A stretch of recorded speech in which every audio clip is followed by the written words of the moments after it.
도부.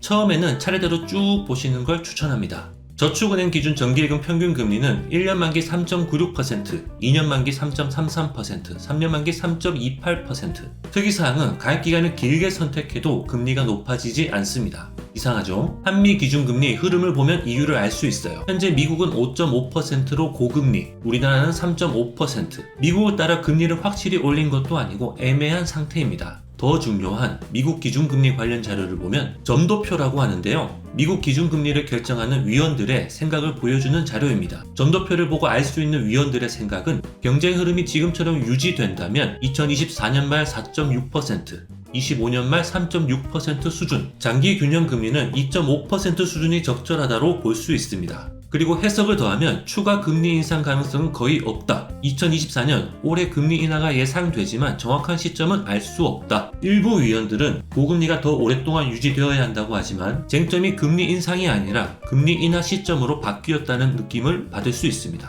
2년, 3년 만기 금리가 더 낮은 것은 이러한 흐름이 반영되었다고 생각하시면 됩니다. 사람들 생각하는 거 다 비슷해요. 그럼 저축을 어떻게 해야 할까요? 이제 예적금 금리를 살펴보겠습니다. 먼저 은행, 저축은행, 상호금융권의 1년 만기 정기예금, 영업점에서만 가입할 수 있는 상품과 회전식 정기예금은 제외했어요. 수협은행 해이 정기예금이 세전 연 4%, 아로, NH, 머스트 3일저축은행이 세전 연 4.2%, 새마을금고, 신협, 농축협, 수협, 산림조합은 1인당 3천만원 한도로 1.4%의 세금 후대 혜택이 있습니다. 금리는 지역마다 차이가 있는데 대부분 4% 이상, 세후 금리가 높아서 3천만원까지 활용하시는 것이 좋습니다.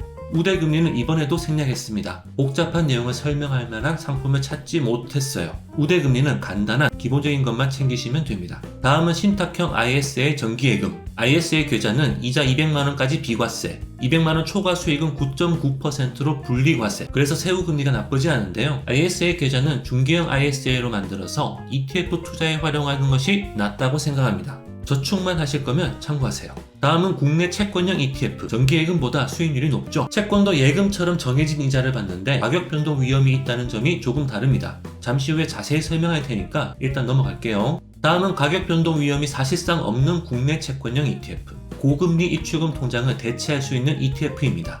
그런데 이 양반이 왜 자꾸 ETF를 소개하나 싶으시죠? 앞서 살펴본 2024년 금리 전망을 고려하면 채권 투자가 정기예금보다 낫습니다. 왜 그런지 제가 하나씩 차근차근 설명해 드릴게요. 어렵지 않아요. 예금과 채권의 가장 큰 차이는 채권은 매매 가능, 중간에 사고 팔 수 있습니다. 그래서 어떤 일이 생기냐면요. 시중금리가 연 4%일 때 정기예금에 만원 가입하고 채권에 만원 투자했어요. 만기까지 보유하면 매년 이자가 각각 400원씩 나오겠죠. 그런데 시중금리가 연 3%까지 하락하니까 이런 사람이 생기는 거예요. 그 채권 나에게 12,000원에 파시오. 왜냐하면 12,000원에 사도 만기에 400원을 받으면 3.3%, 지금 3% 예금에 가입하는 것보다 낫거든요. 그래서 일반적으로 시중금리가 하락하면 채권 가격이 상승한다. 반대로 시중금리가 상승하면 채권 가격이 하락한다. 아까 살펴본 2024년 금리 전망을 고려하면 금리 인상 가능성은 매우 낮고 언제가 될지는 알 수 없지만 금리 인하 가능성이 커졌다. 시중금리가 하락하면 채권 가격이 상승한다. 채권의 가격 변동 위험, 가격 변동성이란 위험이 오히려 긍정적으로 작용할 가능성이 커졌다.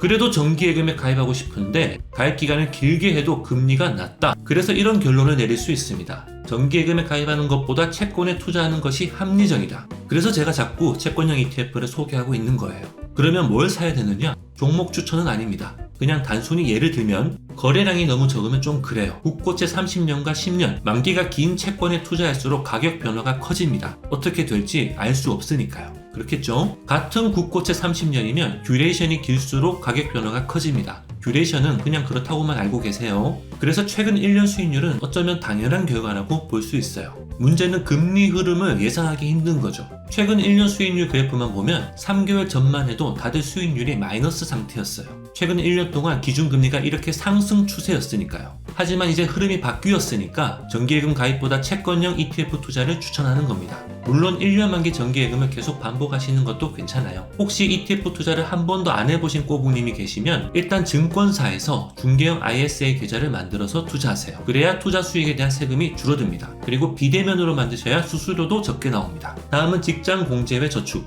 투자는 하지 않고 무조건 저축만 하시는 분들께 추천하는 상품. 법령에 의해 전액 예금자 보호되고 0%에 가까운 낮은 세율로 분리과세되는 최고의 저축 상품입니다. 예금형도 추가했어요. 이건 이자소득세 15.4%입니다.